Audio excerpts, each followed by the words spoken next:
సత్యమేవ జయతే అంటే సత్యం గెలుస్తుందని కాదు, కేవలం సత్యం మాత్రమే గెలుస్తుందని. ఇంకా టాపిక్లోకి వెళ్తే, ఈ ముగ్గురులో ఇద్దరు 150 రోజులు పైగా తీహార్ జైల్లో శిక్ష అనుభవించారు. ఇందులో అప్పటి ఢిల్లీ సీఎం కూడా ఉన్నారు. వారే Arvind Kejriwal. First ED arrest చేసింది, తర్వాత సిబిఐ అరెస్ట్ చేసింది. ఇంకొకరు కల్వకుంట్ల కవిత గారు. ఇంక మూడో మనిషి మనీష్ సిసోడియా. ఈయన అప్పటి ఎక్సైజ్ మినిస్టర్. 500 రోజులు పైగా తీహార్ జైల్లో ఉన్నారు. ఈయన్ని కూడా ఫస్ట్ సిబిఐ అరెస్ట్ చేసింది, తర్వాత ఈడీ అరెస్ట్ చేసింది. ఇంకా ఎలిగేషన్స్ ఏంటంటే, అప్పటి Delhi government liquor policy reforms తీసుకొచ్చింది. వీళ్ళ మెయిన్ ఇంటెన్షన్ ఏంటంటే, లిక్కర్ కంప్లీట్ సేల్స్ ప్రైవేట్ వాళ్ళకి ఇచ్చి వాళ్ళని ఇంకొంచెం టైం ఎక్స్ట్రా సేల్స్ చేసుకొని ఇచ్చి గవర్నమెంట్కి కూడా ఎక్సైజ్ ఇన్కమ్ వస్తుందని వాళ్ళ మెయిన్ ఇంటెన్షన్.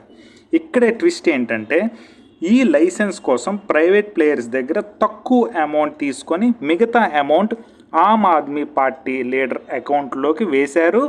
ఆ డబ్బులు గోవా అండ్ చండీగఢ్ ఎలక్షన్స్కి వాడారని ఢిల్లీ చీఫ్ సెక్రటరీ రిపోర్ట్ చేశారు. దీన్ని లెఫ్టినెంట్ గవర్నర్ సిబిఐకి ఇన్వెస్టిగేషన్ చేయమని ఇన్స్ట్రక్షన్ చేశారు. ఇక్కడ ఇంకో ట్విస్ట్, కవిత గారి ఎంట్రీ.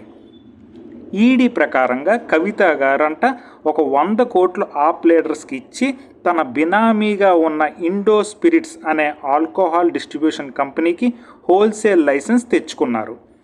ఈ 100 కోట్లు రికవర్ చేయడం కోసం ఆ మద్యం సేల్స్ రేట్లు ఒక 5% నుంచి 12% వరకు పెంచారు. దీన్నే మనీ లాండరింగ్ అంటారు అని ఈడీ అంటుంది.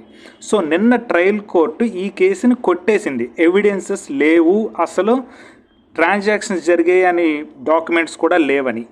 ఈ గ్యాప్లో 27 ఇయర్స్ తర్వాత బీజేపీ గవర్నమెంట్ ఫామ్ చేసింది ఢిల్లీలో. సో దీనికి కేజ్రీవాల్ గారు ఏమంటున్నారంటే, మా మీద ఎలిగేషన్స్ వేసి జైల్లో పెట్టి విన్ అయ్యారు ఢిల్లీలో.